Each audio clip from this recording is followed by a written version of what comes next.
오늘 저희에게 주시는 하나님의 말씀은 신약 성경 마태복음 2장 1절에서 12절 말씀입니다. 이제 들려지는 계시의 말씀 속에서 하나님의 음성을 들으시기 바랍니다. 헤롯 왕 때에 예수께서 유대 베들레헴에서 나심에 동방으로부터 박사들이 예루살렘에 이르러 말하되 유대인의 왕으로 나신 이가 어디 계시냐?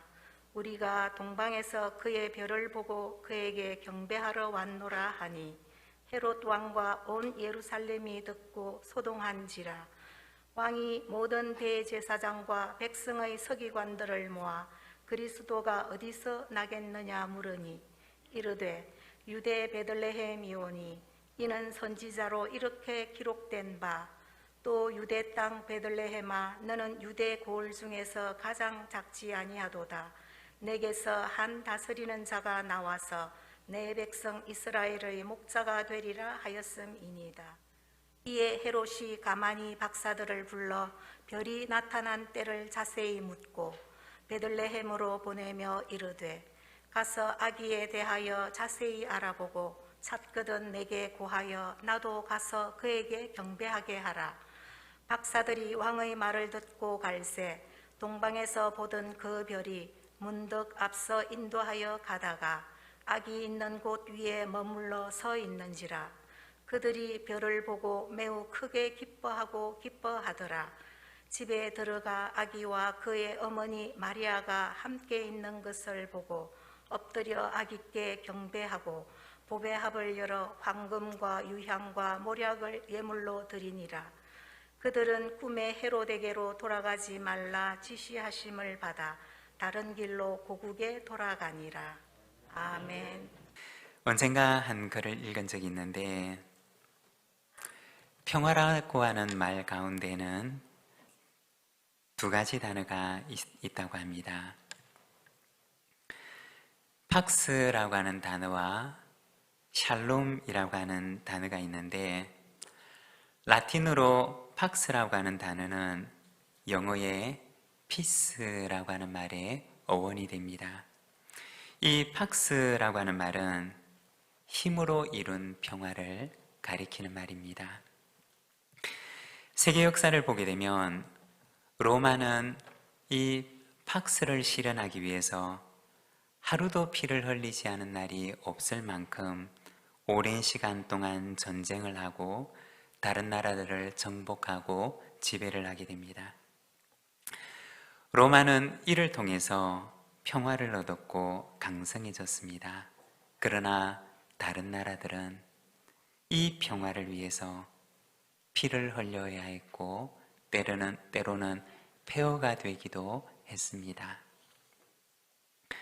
그리고 또 다른 말이 있는데 샬롬이라고 하는 이 히브리 단어는 역시 평화라고 하는 의미를 지니고 있는 말입니다. 이 샬롬이라고 하는 말은 온전하다 라고 하는 말에서 온 말입니다. 온전함에서 오는 평화, 그것이 바로 샬롬이라고 하는 것입니다. 하나님과의 온전한 관계에서 오는 평화를 말하는 것이고 이웃과의 온전한 관계 속에서 오는 평화를 가리키는 말입니다. 2023년 우리 교회는 요한복음 17장에 나오는 예수님의 기도 속에서 하나가 되게 하소서라고 하는 표어를 가지고 있습니다. 하나됨에서 오는 평화, 온전함에서 오는 평화, 바로 이 샬롬의 평화가 이 한 해 우리 교회와 우리의 가정 가운데 충만하게 되기를 소망합니다. 오늘은 우리가 마태복음 2장 말씀을 함께 읽었는데 이 말씀을 통해서 교회, 환대의 공동체라는 제목으로 말씀을 함께 묵상하고자 합니다. 1월 한 달 동안에는 우리가 하나가 되게 하소서라고 하는 교회 방향성과 함께 포용, 환대, 사귐, 연합이라고 하는 이 네 가지 단어를 키워드로 해서 우리가 말씀을 함께 묵상하고자 하는데, 지난주에는 우리가 포용에 대해서 잠시 생각하는 시간을 가졌고, 그리고 오늘은 우리가 환대에 대해서 함께 말씀을 묵상하고자 합니다. 오늘 우리가 읽은 이 말씀을 보게 되면 하나님의 나라를 바라보고서 기쁨으로 환대했던 사람들의 이야기를 보여줍니다. 그리고 또한 이 땅에 임하는 하나님의 나라를 환대하지 못하고 두려워하고 거절하는 사람들의 이야기를 우리에게 보여주고 있습니다. 오늘은 이 말씀을 보면서 환대라고 하는 그 말의 의미를 오늘 우리가 함께 기억하고 묵상하고 기도하는 시간이 되기를 원합니다. 첫 번째로 우리가 함께 묵상하고자 하는 환대의 의미는 하나님을 향한 발돋움입니다. 1절과 2절의 말씀입니다. 헤롯 왕 때 예수께서 유대 베들레헴에서 나심에 동방으로부터 박사들이 예루살렘에 이르러 말하되 유대인의 왕으로 나신 이가 어디 계시냐? 우리가 동방에서 그의 별을 보고 그에게 경배하러 왔노라 하니. 이 말씀에 보면 동방에서 유대인의 왕으로 오신 분에게 경배를 하기 위해서 찾아왔던 박사들에 대해서 이야기를 합니다. 이 박사들이라고 하는 말은 원어 성경을 보게 되면 마고이라고 하는 단어로 표현을 하고 있는데, 이 말은 그 당시에 메대와 바사, 즉 페르시아 지역에 있는 점성술사들을 가리키는 말이었습니다. 바로 이 마고이라고 불리는 사람들, 마고스라고 불리는 이 사람들이 그 당시에 예루살렘에 방문했던 사건을 기록하고 있는 것입니다. 이 사람들은 별을 관찰하는 사람들이었고 별 속에 나타나 있는 의미를 연구하는 사람들이었습니다. 그런데 어느 날 그들은 하늘에서 특별한 별을 보게 되었던 것입니다. 오늘날의 천문학자들은 추정하기로 아마도 그 당시 동방 박사들이 보았던 그 별은 별의 폭발을 통해서 생겨나게 되었던 초신성이거나 아니면 갑자기 나타난 혜성이거나 아니면 목성과 토성이 그 당시 겹쳐서서 보이게 되었던 그러한 현상이었을 것이다 라고 이야기를 합니다. 아니면은 어쩌면 이것은 그와 같은 현상으로는 설명을 할 수가 없는 어떤 초자연적인 현상이었을는지도 모릅니다. 마태복음은 이 별의 출현에 대해서 이야기하기를 그것은 하나님의 계획을 보여주는 어떤 징조, 표시와도 같은 것이었다고 이야기를 하고 있습니다. 마태복음에서 표현을 하고 있는 것처럼 하나님의 특별한 계획이 담겨져 있는 그 별을 보았던 박사들은 어떤 반응을 보였을까요? 그들은 그 별을 보고서 기쁨을 이기지 못하고 급히 짐을 꾸려서 그 별이 가리키는 방향을 향해서 길을 떠나게 됩니다. 아마도 그들은 매일 밤마다 길을 걸었을 것입니다. 그 당시 여행은 밤에 여행을 하지 않았습니다. 낮이 되면 길을 가고 밤이 되면 멈추어 쉬었지만, 그러나 그들은 그 당시의 보편적인 여행과는 달리 낮에는 길을 멈추어 쉬고 밤이 되면, 해가 지고 별이 보이는 밤이 되면 짐을 꾸려서 길을 떠났던 것입니다.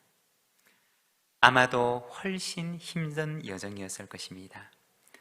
어두운 밤에만 길을 가야 하기 때문에 몇 배나 더 힘든 여정을 그들은 가야 했을 것입니다. 누가 강요한 일도 아니었고 누가 시킨 일도 아니었습니다. 그렇지만 그들은 이 특별한 별을 찾은 기쁨으로 그 고단한 여행을 감당했던 것입니다. 왜 그랬던 것일까요? 그들 속에는 확신이 있었기 때문이었습니다. 그 별 속에는 하나님께서 이 땅에 주시는 특별한 의미가 담겨 있다고 그들은 믿었기 때문이었습니다. 다른 말로 얘기를 하면 그들은 그 별이 지시하고 있는 주인공에게서 시작될 하나님의 나라를 멀리서 바라보고 환영했던 것입니다. 그에게서 시작될 하나님의 나라가 어떤 모습인지 그들은 알지 못했고, 또 그 별이 지시하고 있는 그 주인공이 어떤 분인지를 그들은 알지 못했지만, 그러나 그들은 이스라엘의 그 어떤 사람들보다도 가장 먼저 이 땅에 메시아로 오시는 예수 그리스도를 멀리서 보고 환영하고 환대했던 사람들이었던 것입니다. 비록 이방인들이었지만 이 땅에 임하는 하나님의 나라를 가장 먼저 발견하고 그리고 그것을 환영하며 찾아갔던 사람들이었습니다. 2022년 이 새로운 한 해를 시작하면서 기도하기는 우리도 하나님의 나라를 환영하고 그리고 하나님을 향하여서 우리의 마음을 활짝 열고 환대하는 이 한 해가 되기를 소망합니다. 환대라고 하는 말을 찾아보면 반갑게 맞이하며 후하게 대접한다 라고 하는 의미를 지니고 있습니다. 2023년 이 한 해 하나님을 향하여서 날마다 우리의 마음의 문을 활짝 열고 하나님을 반갑게 맞이하며 매일같이 하나님의 말씀을 만나고 매일같이 하나님께서 나에게 들려주시는 음성을 듣고 그리고 매일같이 하나님의 뜻을 깨닫고 인도함을 받아서 하나님께서 나를 위하여 계획하신 그 계획과 인도하심을 믿고 따라가는 이 한 해가 되기를 원합니다. 하나님을 향한 환대의 마음으로 하나님을 향하여서 우리가 발돋움하는 이 복된 한 해가 되기를 소망합니다. 그리고 두 번째, 우리가 묵상하고자 하는 환대의 의미는 타인을 향한 발돋움입니다. 오늘 우리가 읽었던 말씀 3절에 보면 헤롯 왕과 온 예루살렘이 듣고 소동한지라. 오늘 이 말씀에서는 이 땅에 찾아오셨던 메시아의 탄생의 소식을 듣고서 그들은 헤롯 왕과 온 예루살렘 사람들이 소동했음을 기록하고 있습니다. 소동하다라고 하는 말은 혼란스러워하다라고 하는 의미입니다. 유대인의 왕이 탄생하셨다는 소식을 듣고서 이 땅에 수많은 예언자들이 예언을 하고 성경이 기록을 했던 그 메시아가 이 땅에 나셨다는 소식을 듣고서 그들은 기뻐하고 환영했던 것이 아니라 그들은 소동하며 혼란스러워 했던 것입니다. 유대 역사를 보게 되면 당시 헤롯은 주전 37년부터 주전 4년까지 유대 지역을 다스리게 됩니다. 기록에 의하면 그는 굉장히 권력욕이 강한 사람이었고 의심이 많은 사람이었습니다. 이와 같은 헤롯의 면모를 잘 알았던 당시의 로마 황제 아우구스투스는 헤롯의 아들이 되는 것보다는 오히려 헤롯의 돼지가 되는 것이 더 안전하다고 이야기를 하였습니다. 헤롯은 그의 인생 말년에 의심으로 인해서 자신이 낳은 새 아들을 처형하게 됩니다. 이와 같은 헤롯의 성품을 알았던 사람들은 유대인의 왕이 나셨다는 소식을 전하는 동방 박사들의 말을 듣고서 두려워하고 혼란스러워했던 것입니다. 그 소식이 그들에게 가져오게 될 그 미래의 내일로 인해서 그들은 두려워하고 큰 혼란 속에 빠졌던 것입니다. 헤롯을 비롯했던 예루살렘의 많은 사람들은 유대인의 왕 그리스도께서 나셨다는 소식을 듣고서 환영하고 환대하지를 못했던 것입니다. 기독교 영성 작가인 헨리 나우인이라고 하는 사람은 이 환대에 대해서 말하기를 낯선 사람에게 자리를 내어주는 것이다 라고 이야기를 합니다. 낯선 손님에게 자신의 좋은 자리를 내어주는 것, 그것이 환대라고 말을 합니다. 낯설다고 하는 것은 때로는 우리에게 두려움과 불안을 안겨다 줍니다. 낯선 내일이라고 하는 시간은 때로는 우리에게 기대와 설렘을 주기도 하지만, 그러나 또 다른 한편으로는 어떻게 펼쳐질지, 무슨 일들이 일어날지 알지 못함으로 인해서 불안과 두려움을 가지게 되기도 합니다. 낯선 손님, 낯선 존재의 방문은 반가움을 안겨다 주기도 하지만, 그러나 다른 한편으로는 알지 못하는 낯선 이로 인해서 우리는 불안과 두려움을 느끼게 되기도 합니다. 성경에 보면 예기치 못한 낯선 일을 만났던 사람들에 대해서 이야기를 합니다. 누가복음 10장의 말씀을 보게 되면 어떤 율법교사가 예수님과 함께 대화를 나누던 중에 예수님께 묻습니다. 예수님, 그러면 내 이웃이 누구입니까? 나의 이웃이 누구입니까? 라고 묻는 그 율법교사에게 예수님께서는 강도 만난 사람에 대한 이야기를 들려줍니다. 이 강도 만난 사람은 그 길을 지나가는 사람들에게는 낯선 사람이었습니다. 제사장도 그 길을 지나가다가 이 강도 만난 낯선 사람을 만나게 됩니다. 레위인도 역시 그 길을 지나가다가 강도를 만났던 낯선 사람을 만나게 됩니다. 그리고 그들이 길가에서 만났던 그 낯선 사람을 외면하고 두려움과 불안 속에서 얼른 그 자리를 떠나가 버립니다. 그리고 그 길에 그 뒤를 걸어갔던 또 다른 한 사람, 사마리아인이 지나가는데 그도 역시 길을 가는 중에 이 낯선 사람을 만나게 됩니다. 누가복음 10장 34절의 말씀을 보면 우리가 함께 봉독하겠습니다. 가까이 가서 기름과 포도주를 그 상처에 붓고 싸매고 자기 짐승에 태워 주막으로 데리고 가서 돌보아 주니라. 아멘.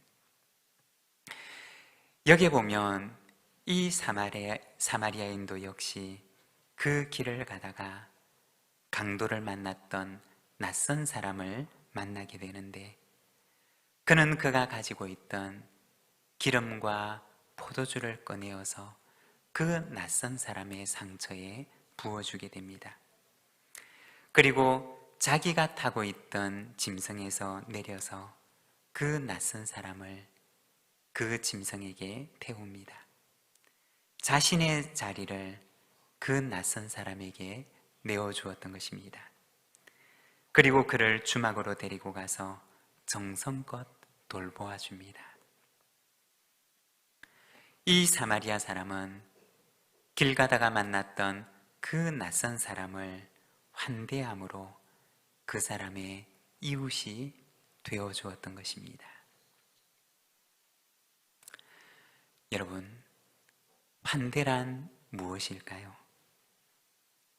환대는 내가 느끼는 감정이 아니라 내 편에서 생각을 하는 것이 아니라 상대편에서 느끼는 감정이며 상대편에서 생각해야 하는 일이라는 것입니다. 내가 느끼는 감정이 아니라 상대방이 느끼는 감정이기 때문에 상대방이 나에게서 환대의 감정을 느끼게 될 때 그것이 정말 진정한 환대라는 것입니다. 마태복음 25장에 보면 예수님께서는 제자들에게 양과 염소에 대한 비유를 들려주십니다. 임금이 그 왼편에 선 이들에게 말하는데 마태복음 25장 44절의 말씀을 보면 주여, 우리가 어느 때에 주께서 줄이신 것이나 목마르신 것이나 나그네 되신 것이나 헐벗으신 것이나 병드신 것이나 옥에 갇히신 것을 보고 공양하지 아니하더이까. 그러자 임금이 말합니다. 이 지극히 작은 자 하나에게 하지 아니한 것이 곧 내게 하지 아니한 것이니라. 왼편에 있는 사람들은 굶주리고 목마른 사람, 나그네 되고 헐벗고 병들고 옥에 갇힌 이 낯선 사람들이 그들과는 상관이 없는 사람들이라고 생각을 했습니다. 그러나 주님께서는 그 낯선 사람에게 하지 아니한 것이 곧 내게 하지 않은 것이라고 말씀을 하셨습니다. 주님께서는 그 낯선 사람과 주님 자신을 동일시 하셨던 것입니다. 환대란 무엇일까요? 그것은 낯선 이를 향하여서, 타인을 향하여서 발돋움하는 것을 가리키는 것입니다. 우리는 간혹 교회에서 영성이라고 하는 말을 사용합니다. 영성이 있는 사람이 되기를 원합니다. 진정한 영성은 첫 번째로는 하나님을 향해서 발돋움하는 것이고, 두 번째로는 낯선이, 타인, 이웃을 향하여서 발돋움하는 것입니다.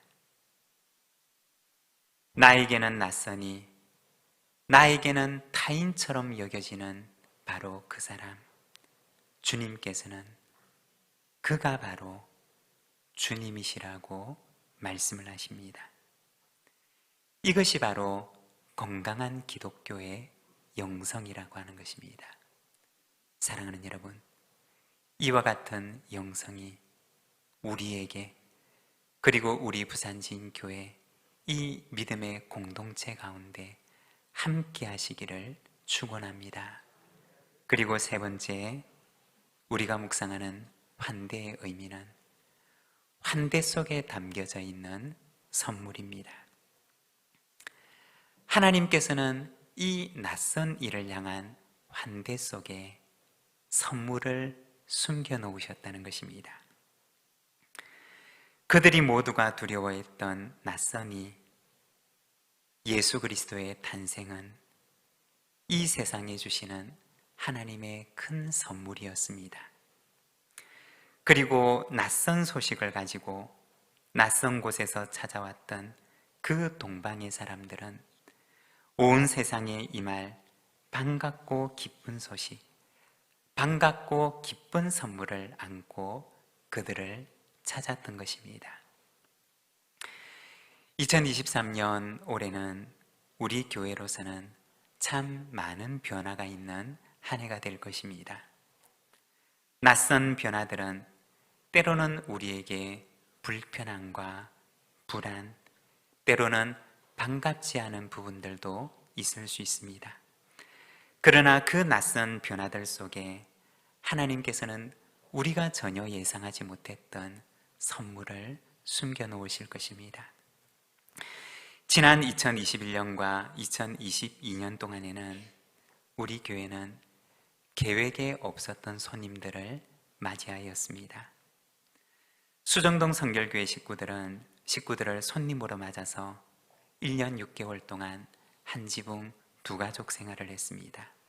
처음에는 불안과 두려움과 염려가 있었지만, 그러나 돌아보면 그 시간들은 하나님께서 우리에게 주셨던 큰 선물과도 같던 시간이었습니다. 작년에는 하나님께서 우리 교회에 참 많은 새가족들을 보내주셨습니다. 그리고 그 새가족들은 우리에게 예기치 않은 선물과 같은 기쁨을 주었습니다. 새로운 한 해를 시작하면서 저는 기대합니다. 2023년 이 한 해에도 하나님께서는 우리에게 선물 같은 시간, 선물 같은 만남들을 허락해 주실 것을 믿고 또한 그렇게 기대합니다. 사랑하는 여러분, 하나님께서는 우리에게 2023년이라고 하는 새로운 한 해를 선물로 주셨습니다. 이 한 해 환대를 통해서 하나님을 향하여서 발돋움하고 이웃을 향하여서 발돋움하며 환대 속에 담겨져 있는 하나님의 풍성한 선물을 받는 우리 부산진교회 모든 믿음의 가족들이 되시기를 바랍니다. 오늘 우리에게 주신 말씀을 생각하며 우리 함께 기도함으로 하나님 앞에 나가겠습니다.